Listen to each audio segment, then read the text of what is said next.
Good evening, everyone. I've decided to take a little bit of a different approach than Jill took, and I was going to talk about what I feel is a serious issue, and that's the effects of increased use of cell phones, text messaging, iPods, Blackberries, computers, and video games among our youth. I have two children.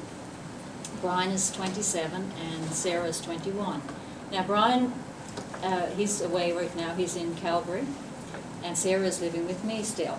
When Brian grew up in his middle years, both him and his friends, when they came over to the house, they usually went down in the rec room. They had table tennis, those, I don't know if you remember those little hockey games, and they played board games like chess and Monopoly. The only video game that we actually had was Nintendo. You probably all remember Mario Brothers. When they were outside, I mean, they were only inside during the poor weather, but when they went outside, they were always on the hill sliding, skating, building cabins. I remember the go-kart they built because they forgot to put brakes on it, and it went shoom right on down the hill, and of course, to the Janeway. Sarah, now she grew up more in a time of cell phones and Blackberries and Facebook, and more video games than you could probably play in a lifetime. I'm sure none of us, some of us probably, maybe for you young people you might. For Sarah now, she would have her girls' nights and her sleepovers, and I remember one such sleepover she had when I walked in the room. One of her friends was on the phone, another one is over here texting, another one is over here on the computer, and I'm thinking, whatever happened to those old-fashioned girls' nights when we put on our pajamas, we turned on the music, we laughed and we joked about, you know, everything that happened during the week, especially the boys, but now I'm not going to tell you guys what we said. Anyhow, all this technology is playing a huge role now in our children's lives, and I guess the question is, you know, is it a good thing? And I think probably, yes, in moderation, it probably is. What I'm going to do right now is I'm going to list what I feel are 4 negative aspects to this type of, all this new technology coming on. One thing is social skills. I think social skills for our kids are becoming a thing of the past. Our kids are on Facebook so much, they're not going out, hanging out with their friends as much as what we did. I mean, we had no choice. You just got out or you did chores. And you notice sometimes when you're having a conversation with your child sometimes is not even listening to you. They're there, there's something buzzing or the text message coming in, right? And then, of course, language. Language is limited to letters. We actually had words when we said anything or sent a message. They were actually words, but now they're just 1, 2, 3 letters, right? Some of our children now are living sedentary lifestyles because of all this new technology. When we were kids, I mean, we were outside. It didn't make any difference, hot, cold, whatever the weather was like. I remember coming in the wintertime, and there was actually little tiny snowballs on your mitts, and you were froze. And you take your mitts off and the boots and get over by the warm stove and just heat up again, right?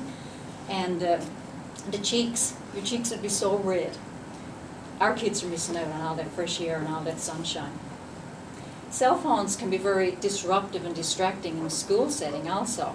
I mean, during class, I mean, if someone's texting, they're not paying attention to their lesson. If a cell phone goes off, it's quite disruptive in the classroom setting, and the disruption lasts for a considerable period of time. And then, of course, there's camera phones, and I find with camera phones you need to be careful too, because what pictures are your children taking? Now, the other thing too I find with text messaging and Facebook, sometimes messages can come out not the way you intended them. I find sometimes with emails and that, messages sometimes they sound curt, probably never intended that way, I'm sure. But it's how things come out sometimes. And personally, I prefer to have a one-on-one conversation with someone and interact that way.